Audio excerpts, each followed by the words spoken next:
বিমস্টেক সম্মেলনে যোগ দিতে কাল থাইল্যান্ডে যাচ্ছেন প্রধান উপদেষ্টা। বৈঠক হবে ভারতের প্রধানমন্ত্রী নরেন্দ্র মোদির সাথে। দেশে জঙ্গিবাদের উত্থান ঘটেনি মন্তব্য স্বরাষ্ট্র উপদেষ্টার। হার্ডলাইনে যাওয়ার হুঁশিয়ারি মাহফুজ আলমের। অবাধ নির্বাচনের জন্য সংস্কার প্রয়োজন ফখরুলের মন্তব্য। অপপ্রচার চালাচ্ছে আওয়ামী লীগ, অভিযোগ রেজভি। এবং চট্টগ্রামের লোহাগাড়ায় টানা তৃতীয় দিনের মতো সড়ক দুর্ঘটনা, বাস মাইক্রোবাসের মুখোমুখি সংঘর্ষে হতাহত 14।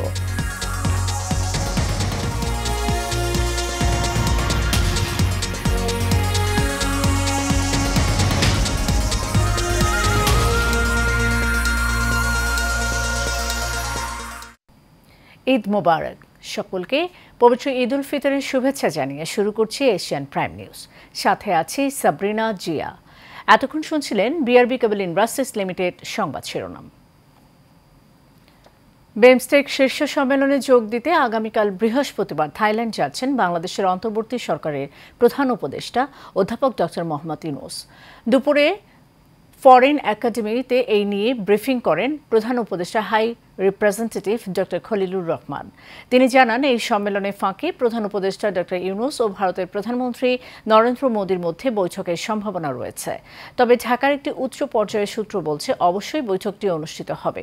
এর আগে পররাষ্ট্র সচিব মোহাম্মদ জসিম উদ্দিন জানান, বৈঠকের বিষয়ে আশাবাদী বাংলাদেশ। বাংলাদেশের পক্ষ থেকে দ্বিপক্ষীয় বৈঠকের কথা বলে গত মাসে ভারতকে কূটনৈতিক নোট দেয় অন্তর্বর্তী সরকার। ভারতের প্রধানমন্ত্রী নরেন্দ্র মোদীর সঙ্গে কি ওনার কোনো সাইডলাইন বৈঠক হওয়ার কথা আছে? আপনার প্রশ্নের জন্য অত্যন্ত ধন্যবাদ। আমরা এই বৈঠকের জন্য অনুরোধ করেছি সরকারিভাবে। আমাদের আশা করার সঙ্গত কারণ আছে যে বৈঠকটি হওয়ার যথেষ্ট সম্ভাবনা রয়েছে। অন্তর্বর্তী সরকারের দায়িত্ব নেওয়ার পর জঙ্গিবাদের উত্থানের মতো কিছু ঘটেনি বলে মন্তব্য করেছেন স্বরাষ্ট্র উপদেষ্টা মোহাম্মদ জাহাঙ্গীর আলম চৌধুরী। দুপুরে ঈদের শুভেচ্ছা বিনিময় করতে রাজধানী কয়েকটি থানা পরিদর্শন শেষে এমন মন্তব্য করেন তিনি। বৈষম্য বিরোধী আন্দোলনের বিরোধিতা ও হত্যা মামলার নাম আছে, কিন্তু হত্যায় জড়িত নন এমন ব্যক্তিদের বিষয়ে তদন্ত চলছে বলে জানান স্বরাষ্ট্র উপদেষ্টা। নির্দোষ কোনো ব্যক্তিকে সাজা দেওয়া হবে না বলেও জানান তিনি। সাইফুল ইসলাম নয়নের রিপোর্ট। ঈদের শুভেচ্ছা জানানো এবং ঈদ পরবর্তী সময় থানা কার্যক্রম পরিদর্শন করেন স্বরাষ্ট্র উপদেষ্টা লেফটেন্যান্ট জেনারেল অবসর মোহাম্মদ জাহাঙ্গীর আলম। খিলক্ষেত, ভাটারা, বাড্ডা সহ বেশ কয়েকটি থানা পরিদর্শন করেন তিনি। এ সময় তিনি বলেন, আগের চেয়ে বর্তমান পুলিশ অনেক ভালো কাজ করছে। দেশে নাশকতার কোনো শঙ্কা নেই বলেও জানান স্বরাষ্ট্র উপদেষ্টা। এজাহারে অনেকের নাম আছে যারা এই হত্যাকাণ্ডের সাথে জড়িত না, ওই সময় তারা দেশে ছিল না, তাদের নামও দিয়েছে। এটা একটা পার্টিকুলার কিছু সংখ্যক লোক কিছু ধরনের ইন্টারেস্টে কিছু এই কাজটা করছে। এটা যেন না হয় এই জন্য আমরা কিন্তু ইনভেস্টিগেশনটা খুব প্রপারভাবে করতেছি। কোনোভাবেই যেন কোনো রকমের নিরীহ লোক যেন সাজা না পায়। আপনারা বলবেন যে নিরীহ লোকের কোনো রকমের সাজা হবে না, বাট যারা দুষ্কৃতিকারী তারা কিন্তু ছাড় পাবে।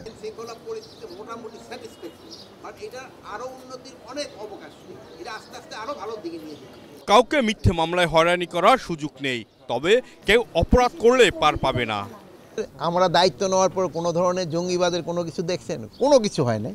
এবং আল্লাহ দিলে আপনারা যদি সবাই সহযোগিতা করেন জনগণ সাথে নিয়ে, আমরা যদি কোনো ধরনের কোনো সমস্যা হয় আমরা সবাই একসাথে মিলে সমাধান করব। পুলিশের মনোবল আগের চেয়ে অনেক বেশি শক্তিশালী হয়েছে। পুরোপুরি ঠিক হতে একটু সময় লাগবে বলেও জানান স্বরাষ্ট্র উপদেষ্টা।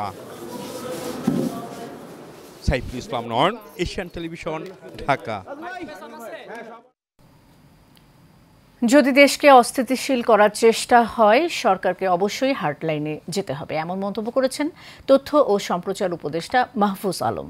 কুমিল্লা সদর দক্ষিণ উপজেলার উত্তর রামপুর গ্রামে জুলাই আন্দোলনে শহীদ মাসুম মিয়ার কবর জিয়ারত ও পরিবারের সাথে সাক্ষাৎ শেষে সাংবাদিকদের তিনি একথা বলেন।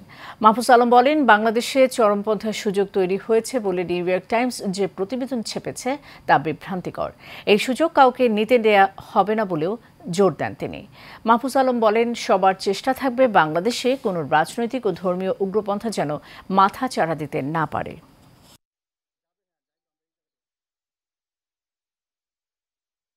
বা উগ্রপন্থার সুযোগ তৈরি হয়েছে নতুন যে পরিস্থিতির কারণে, হাসিনা চলে যাওয়ার কারণে। আমরা মনে করি যে এটা সুযোগটা নিতে দেওয়া হবে না। এটা আমাদের সরকারের পক্ষ থেকে অবস্থান হচ্ছে, এই সুযোগ কাউকে নিতে দেওয়া হবে না।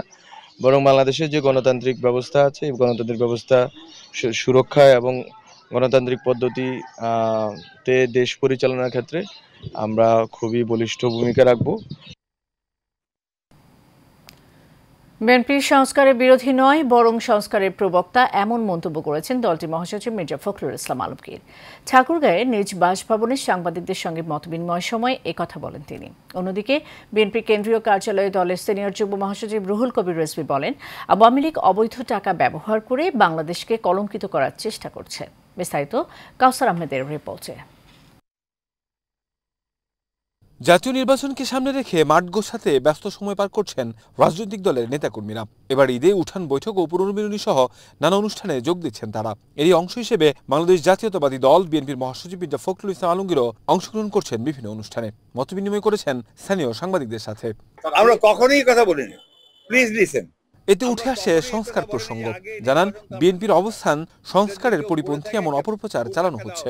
আমরা বলছি যে নির্বাচন সুষ্ঠু, অবাধ, নিরপেক্ষ নির্বাচনের জন্য ন্যূনতম যে সংস্কারগুলো করা দরকার সেটা করতে হবে। আপনারা একটা জিনিস ভুলে যাচ্ছেন কেন? সংস্কারের দাবি তো আমাদের। 2016 সালে আমরা ভিশন 2030 প্রথম আমাদের ম্যাডাম দিয়েছেন, সেই ভিশন 2030তেই কিন্তু আমরা আমাদের রাষ্ট্র ব্যবস্থার যে পরিবর্তনগুলো করা দরকার সেই কথাগুলো আমরা তখনই বলেছি। এদিকে বিএনপির কেন্দ্রীয় কার্যালয়ে বুধবার সংবাদ সম্মেলন করেন দলটির সিনিয়র যুগ্ম মহাসচিব রুহুল কবির রিজভী। তিনি বলেন, কালো টাকা খরচ করে বাংলাদেশের ভাবমূর্তি নষ্ট করছে আওয়ামী লীগ। এখন এই যে বিষয়গুলো আমরা দেখছি, যে উপদেষ্টাদের কেউ এই ধরনের যে কথাবার্তাগুলো বলছেন, এটাতেই তো আমাদের আশঙ্কা হয় যে তাদের ভেতরের কোনো উদ্দেশ্য আছে কিনা, এটা আমাদের আশঙ্কা। রিজভী জানান, নির্বাচিত সরকারই বৈধ সরকার, তাই নির্বাচন নিয়ে গড়িমসি সাধারণ মানুষের কাছে গ্রহণযোগ্য নয় বলেও মন্তব্য করেন তিনি। আমরা তো কখনো এটা না করিনি, বলিনি যে সংস্কারগুলোর সুপারিশ করা দরকার সেই সংস্কারগুলো আপনারা সবার সাথে আলাপ আলোচনা করে যে কমিশন করেছেন তাদের দিয়ে দিই। কাউসার আহমেদ, এশিয়ান টেলিভিশন, ঢাকা। চট্টগ্রাম কক্সবাজার মহাসড়কের লোহাগাড়া এলাকায় বাস ও মাইক্রোবাসের মুখোমুখি সংঘর্ষে নিহতের সংখ্যা বেড়ে 10 জনে দাঁড়িয়েছে। দুর্ঘটনায় গুরুতর আহত 5 জনকে চট্টগ্রাম মেডিকেল কলেজ হাসপাতালে চিকিৎসা পাঠানো হয় এবং 2 জনকেই মৃত ঘোষণা করা হয়। একজন মারা যান চট্টগ্রামের পদুয়া হাসপাতালে, বাকি 2 জনের চিকিৎসা চলছে, তবে তাদের অবস্থা আশঙ্কাজনক। এর আগে সকাল 8:30টায় লোহাগাড়ার চুন্তি এলাকায় চট্টগ্রামমুখী যাত্রীবাহী একটি বাস নিয়ন্ত্রণ হারায় এবং বেশ কয়েকবার চালক বাসটি থামানোর চেষ্টা করেন। এরই মধ্যে বিপরীত দিক থেকে আসা কক্সবাজারমুখী মাইক্রোবাসের সঙ্গে মুখোমুখি সংঘর্ষ হয়। এতে মাইক্রোবাসের সাথে যাত্রী ঘটনাস্থলে নিহত ও গুরুতর আহত হন 5 জন। কিন্তু বিশেষ করে আমাদের চট্টগ্রাম কক্সবাজার মহাসড়কে কিন্তু দুর্ঘটনাটা বেশি হচ্ছে। ঈদের দিনে 6 জন এবং ঈদের পরের দিন 1 জন, আজকে 10 জনের প্রাণহানি হলো। আসলে কবে মৃত্যুর মিছিল শেষ হবে আমরা কেউ জানি না। তো এখানে আমরা সরকারের কাছে করতেছি এই রাস্তাটা যেন বড় করা হয়। 3 জনকে আহত অবস্থায় পাইছি, আমরা দ্রুত ওদেরকে উপজেলা স্বাস্থ্য কমপ্লেক্সে পাঠিয়েছি। আর বাকি 7 জন ডেড বডি ওদেরকে আমরা 2000 হাইওয়ে থানাকে আমরা বুঝে দিচ্ছি। যারা আহত গুরুতর আহত ছিল তাদেরকে আমরা লোহাগাড়া উপজেলা স্বাস্থ্য কমপ্লেক্সে ভর্তি করেছি। লোহাগাড়া স্বাস্থ্য কমপ্লেক্সে ভর্তিরত অবস্থায় একজন মৃত্যুবরণ করেছেন। সমাজের প্রতিটি স্তরের মানুষের ঈদ উদযাপনের ধরন এক নয়। কেউ ঈদের পোশাক কেনার জন্য লাখ টাকা খরচ করেন, আবার কেউ এই বিলাসিতা ভাবতেই পারেন না। তাদের জন্য দুমুঠো ভাত জোটানোই বড় ব্যাপার। এবারে ঈদে এমনই এক চিত্র তুলে এনেছেন আমাদের রিপোর্টার নূর মোহাম্মদ ভূঁইয়া। ক্যামেরায় ছিলেন লতিফ চৌধুরী।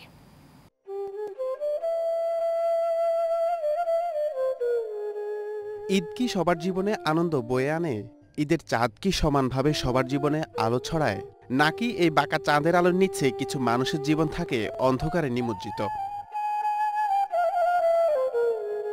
একজন মালেকা বেগম, তার জীবন যেন আলোর নিচেও অন্ধকারে ঢাকা। এই ঈদেও কোনো আনন্দ তাকে ছুঁতে পারেনি। পচা বাসি খাবার খেয়ে কাটছে তার জীবন। নতুন পোশাক সে তো সোনার হরিণ। বাবা, আমাকে ঈদ খুব কষ্টের ব্যাপার। আমরা কিছু কিনতে পাই না, কিছু কিনে নাইনাতে নিয়ে খাইতে হয়নি। একটা কাপড় না, একটা কিছু না। সাহায্য করতে হলে আমরা পাই না, সবাই থাপাথাপি করে। পুরনো প্লাস্টিক কুড়িয়ে চলে মালেকার জীবন। জীবিকা আহরণের জন্য এটাই তার একমাত্র উপায়।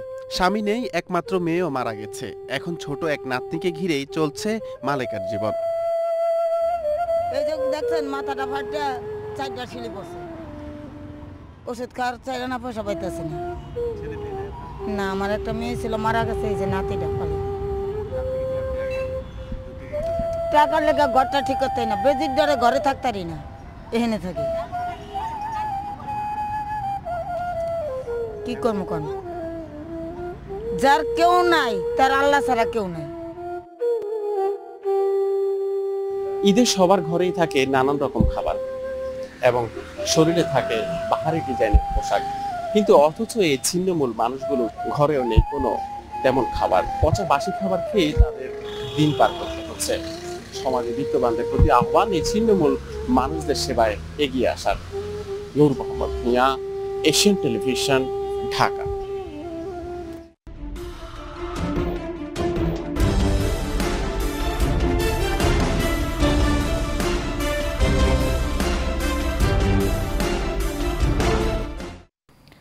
সাতক্ষীরার আশাশুনি উপজেলার বেড়ি বাঁধ ভেঙে বিস্তীর্ণ এলাকা প্লাবিত হয়েছে। কিছু জায়গা নদীগর্ভে বিলীন হয়ে গেছে। এ অবস্থায় বাঁধ রক্ষা ও দুর্যোগ মোকাবেলায় স্থানীয় মানুষদের পাশে থেকে সহযোগিতা দিচ্ছে বাংলাদেশ সেনাবাহিনী। মঙ্গলবার সকালে জেলা প্রশাসক ৫৫ পদাতিক ডিভিশনের অন্তর্ভুক্ত আশাশুনি আর্মি ক্যাম্পের কমান্ডার, উপজেলা নির্বাহী কর্মকর্তা ও পানি উন্নয়ন বোর্ডের প্রতিনিধি ভেঙে যাওয়া বাঁধ ও প্লাবিত এলাকা পরিদর্শন করেন এবং সংকট নিরসনে দ্রুত ব্যবস্থা নেন। বর্তমানে আশাশুনি ক্যাম্প থেকে 2টি পেট্রোল টিম দুর্গত এলাকায় অবস্থান করে স্থানীয় লোকজন এবং প্রশাসনকে বাঁধ মেরামতের কাজে সর্বাত্মক সহায়তা দিচ্ছেন।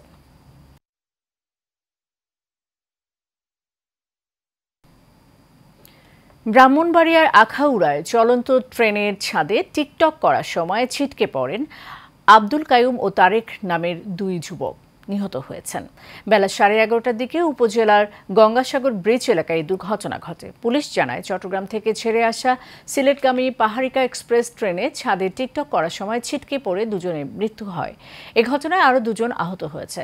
নিহত কাইয়ুম কুমিল্লার দেবিদার এলাকার করিম মিয়ার ছেলে ও তারেকের বাড়ি জেলার কসবা উপজেলায়।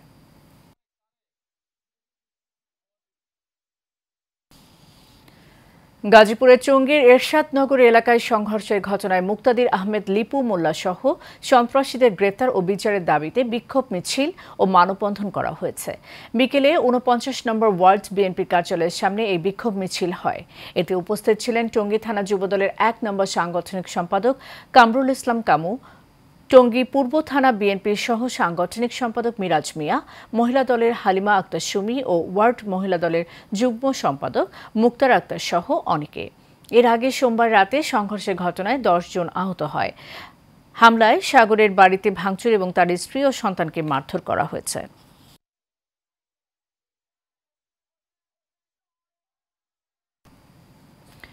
ঢাকার সাভার উপজেলার ভাকুরদা স্কুল অ্যান্ড কলেজের 96 ব্যাচের শিক্ষার্থীদের ঈদ পুনর্মিলনী ও বন্ধুত্বের বাঁধন অনুষ্ঠান হয়েছে। বন্ধুমহল ফাউন্ডেশনের উদ্যোগে ধলেশ্বরী নদীর তীরবর্তী এলাকায় আয়োজন করা হয়। এ সময় উপস্থিত ছিলেন শিক্ষার্থী মুর্তজা আলী, হালিমা আক্তার, আবদুল্লাহ আল জাহিদ লিটন, পলাশ চন্দ্র সরকার সহ অনেকেই।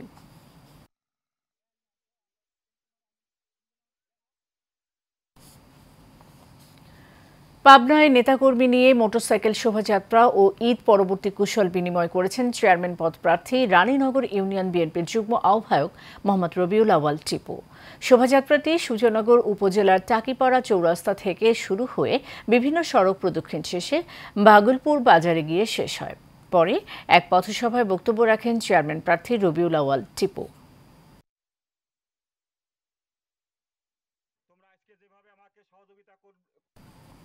শেষ করবে এশিয়ান প্রাইম নিউজ। যাবার আগে বিআরবি কেবল ইন্ডাস্ট্রিজ লিমিটেড সংবাদ শিরোনাম জানিয়ে দেব আরও একবার।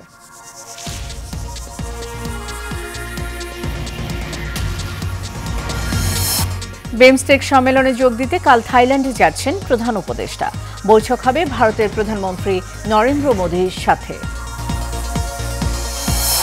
দেশে জঙ্গিবাদের উত্থান ঘটেনি মন্তব্য স্বরাষ্ট্র উপদেষ্টার।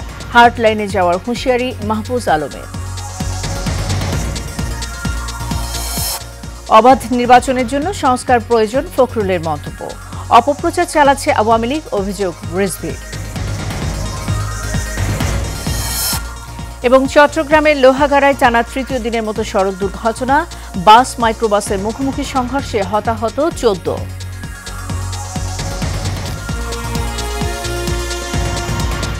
এশিয়ান প্রাইম নিউজ এ পর্যন্তই। পরের সংবাদ দেখার আমন্ত্রণ রইল। ধন্যবাদ সাথে থাকার জন্য।